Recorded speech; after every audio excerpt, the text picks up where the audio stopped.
Happy ഗാർഡനിന്റെ പുതിയ എപ്പിസോഡിലേക്ക് എല്ലാവർക്കും സ്വാഗതം. നിങ്ങൾ ഈ ചാനൽ ആദ്യമായാണ് വരുന്നതെങ്കിൽ ചാനൽ സബ്സ്ക്രൈബ് ചെയ്ത് സൈഡിൽ കാണുന്ന ബെൽ ബട്ടൺ അമർത്തിയെന്ന് ഉറപ്പുവരുത്തുക. എങ്കിൽ മാത്രമേ ഈ ചാനലിൽ വരുന്ന പുത്തൻ വീഡിയോകൾ നിങ്ങൾക്ക് നോട്ടിഫിക്കേഷനായി നിമിഷനേരം കൊണ്ട് അറിയാൻ സാധിക്കൂ. വളരെ ഈസി ആയിട്ട് വളർത്താൻ പറ്റിയ എന്നാൽ വളരെ മനോഹരമായിട്ട് പൂക്കുണ്ടാവുന്ന ഒരു ചെടിയെക്കുറിച്ചാണ് ഇന്ന് നമ്മൾ പരിചയപ്പെടാൻ പോകുന്നത്.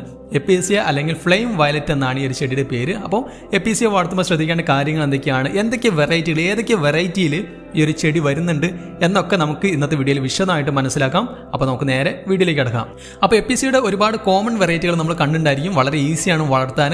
നമുക്ക് ഹാങ്ങിങ് ബാസ്ക്കറ്റിൽ വളർത്താം, ചട്ടിയിൽ വളർത്താം, എവിടെ വളർത്തി കഴിഞ്ഞാലും വളരെ കുറഞ്ഞ സമയം കൊണ്ട് തന്നെ ഒരുപാട് അഗ്രസീവായിട്ട് വളർന്നു വരുന്ന ഒരു പ്ലാന്റ് ആണ് എപ്പീസിയ അല്ലെങ്കിൽ ഫ്ലെയിം വയലറ്റ്. ഒരുപാട് നിറങ്ങളിൽ ഒരുപാട് വെറൈറ്റിയിൽ ഈ ഒരു ഫ്ലെയിം വയലറ്റ് വരുന്നുണ്ട്. ഒരിക്കലും നമ്മൾ നട്ട് കഴിഞ്ഞാൽ നമ്മുടെ ഒരു പൂന്തോട്ടത്തിൽ നിന്ന് അത്ര പെട്ടെന്ന് നശിച്ചു പോകുന്ന ഒരു പ്ലാന്റ് അല്ല എപ്പീസിയ. അപ്പം നമ്മൾ വളർത്തുമ്പോൾ അല്പം കെയർ കുറഞ്ഞു കഴിഞ്ഞാലും ഇനി നമ്മൾ മൈൻഡ് ചെയ്തിട്ടില്ലെങ്കിൽ പോലും അവിടെ ഒരു ഭാഗത്ത് സ്വസ്ഥമായിട്ട് ഇരുന്ന് വളർന്ന് തിക്കായിട്ട് വളർന്നു വരുന്ന പ്ലാന്റ് ആണ് എപ്പീസിയ. പക്ഷേ പലപ്പോഴും പലരും എപ്പീസിയ വളർത്തുന്ന സമയങ്ങളിൽ വളരെ മോശം രീതിയിലൊക്കെ വളർന്നു വരുന്നത് പലപ്പോഴും കണ്ടിട്ട് ആ ഒരു പ്ലാന്റ് ഒഴിവാക്കാൻ ശ്രമിക്കുന്ന ആളുകളൊക്കെ പലരുണ്ട്. ഒരുപാട് വെയിലുള്ള ഭാഗത്ത് ഡയറക്റ്റ് സൺലൈറ്റ് കിട്ടുന്ന ഭാഗങ്ങളിൽ ഈ ഒരു പ്ലാന്റ് വെച്ച് കഴിഞ്ഞാൽ ഇതിൻ്റെ ഇലകൾക്കുള്ള ഒരു ഭംഗിയും അതുപോലെ പൂക്കൾക്കുള്ള ഒരു ഭംഗിയൊക്കെ നഷ്ടപ്പെട്ടു പോകും. അപ്പോൾ ഒരുപാട് സൂര്യപ്രകാശം കിട്ടുന്ന ഡയറക്റ്റ് സൺലൈറ്റ് കിട്ടുന്ന ഭാഗങ്ങളിൽ മാക്സിമം ഈ ഒരു ചെടി വെക്കാതിരിക്കാൻ മാക്സിമം ശ്രദ്ധിക്കുക.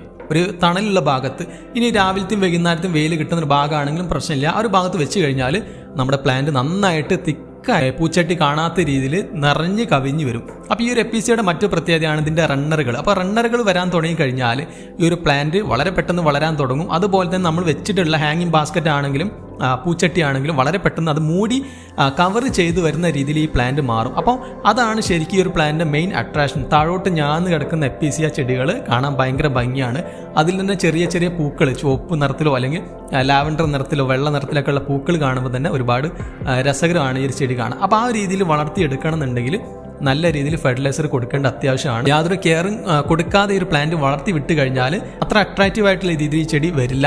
അപ്പോൾ അത് നിങ്ങൾ പ്രത്യേകം ശ്രദ്ധിക്കുക. നന്നായിട്ട് പൂക്കൾ ഉണ്ടാവാനും അതുപോലെ തന്നെ ഇലകൾ നന്നായിട്ട് തിക്കായിട്ട് നന്നായിട്ട് കോൺട്രാസ്റ്റോട് കൂടി വളർന്നു വരാനുള്ള വളങ്ങൾ നമ്മൾ ഇടയ്ക്ക് കൊടുക്കേണ്ടതുണ്ട്. അപ്പോൾ നമ്മൾ ആഫ്രിക്കൻ വയലറ്റ് ഉണ്ടെങ്കിൽ അതിന് കൊടുക്കുന്ന വളങ്ങൾ തന്നെ നമുക്ക് ഇതിന് യൂസ് ചെയ്യാം. അതല്ലെങ്കിൽ നമുക്ക് സാധാരണ പഴത്തോലി ഇട്ട് വെച്ച് 5 ദിവസമായ വെള്ളം നമ്മൾ സ്പ്രേ ചെയ്യാറുണ്ടല്ലോ, അത് നമുക്ക് ചെയ്തു കൊടുക്കാം. പക്ഷേ ഈ പഴത്തോലി ഇട്ട് വെക്കുന്ന സമയത്ത് തന്നെ ഒരു പിടി ചാണകപ്പൊടി, ഉണങ്ങിയ ചാണകപ്പൊടി കൂടി ആ ഒരു ലൈനിൽ നമ്മൾ ഇട്ട് വെച്ച ശേഷം 5 ദിവസം കഴിഞ്ഞിട്ട് ഇത് അരിച്ചിട്ട് 3 ഇരട്ടി വെള്ളം ഒഴിച്ച് നമ്മൾ സ്പ്രേ ചെയ്യുകയാണെങ്കിൽ ഇതിൻ്റെ ഇലകൾക്കും നല്ല ഭംഗി ഉണ്ടായിരിക്കും കാണാൻ. അതുപോലെ തന്നെ പൂക്കളും നല്ല വലിപ്പവും നല്ല കളറും ഉണ്ടായിരിക്കും. എപ്പീസിയുടെ പ്രത്യേകത സീസൺ ഇല്ലാതെ എല്ലാ സമയത്തും ഇതിൽ പൂക്കളുണ്ടാവും.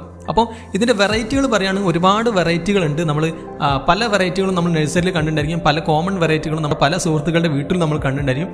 അപ്പോൾ പുതിയ വെറൈറ്റികളൊക്കെ എവിടെയും കാണുകയാണെങ്കിൽ തീർച്ചയായിട്ടും നിങ്ങൾ വാങ്ങിച്ചിട്ട് വീട്ടിൽ കൊണ്ടുപോയിട്ട് നിങ്ങളുടെ കളക്ഷൻ ഒന്ന് കൂട്ടാൻ ശ്രമിക്കുക. നന്നായിട്ട് വളരുന്ന, പ്രത്യേകിച്ച് എക്സ്ട്രാ കെയർ ഒന്നും ആവശ്യമില്ലാത്തൊരു പ്ലാന്റ് ആണ് എപ്പീസിയ. നിങ്ങൾക്ക് മറ്റുള്ള ആഫ്രിക്കൻ വയലറ്റ് പോലുള്ള ചെടികൾ വളർത്തുമ്പോൾ കൊടുക്കേണ്ട കെയർ, അത്രയ്ക്ക് കെയർ ഒന്നും ഈ ഒരു പ്ലാന്റ് കൊടുക്കേണ്ട ആവശ്യമില്ല. ഇതിൻ്റെ തൈകൾ ഉണ്ടാക്കിയെടുക്കും വളരെ സിമ്പിളാണ്.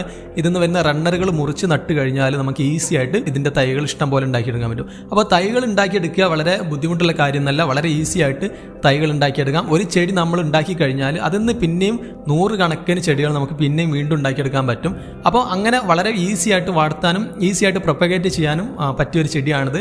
അപ്പോൾ ഇങ്ങനെയുള്ള വളങ്ങളൊക്കെ ഒന്ന് കൊടുത്ത് ചെടി ഉഷാറാക്കി എടുക്കുകയാണെങ്കിൽ നമ്മുടെ വീട്ടിൽ വളരെ ഭംഗിയില്ലാതെ കിടക്കുന്ന പല എപ്പീസിയ ചെടികളും നമുക്ക് നല്ല ഭംഗിയിൽ നന്നായിട്ട് തിക്കായിട്ട് കൊണ്ടുവരാൻ പറ്റും. അപ്പോൾ ഇന്നത്തെ വീഡിയോയിൽ എപ്പീസിയെ കുറിച്ചാണ് പറയാനുള്ളത്. അപ്പോൾ നിങ്ങളുടെ വീട്ടിൽ എത്ര വെറൈറ്റി എപ്പീസിയ ഉണ്ടെന്ന് താഴെ കമൻറ്റ് ചെയ്യുക. അപ്പോൾ അടുത്ത വീഡിയോയിൽ മറ്റൊരു വിഷയമായിട്ട് കാണുന്നവരെ ഹാപ്പി ഗാർഡനിങ്.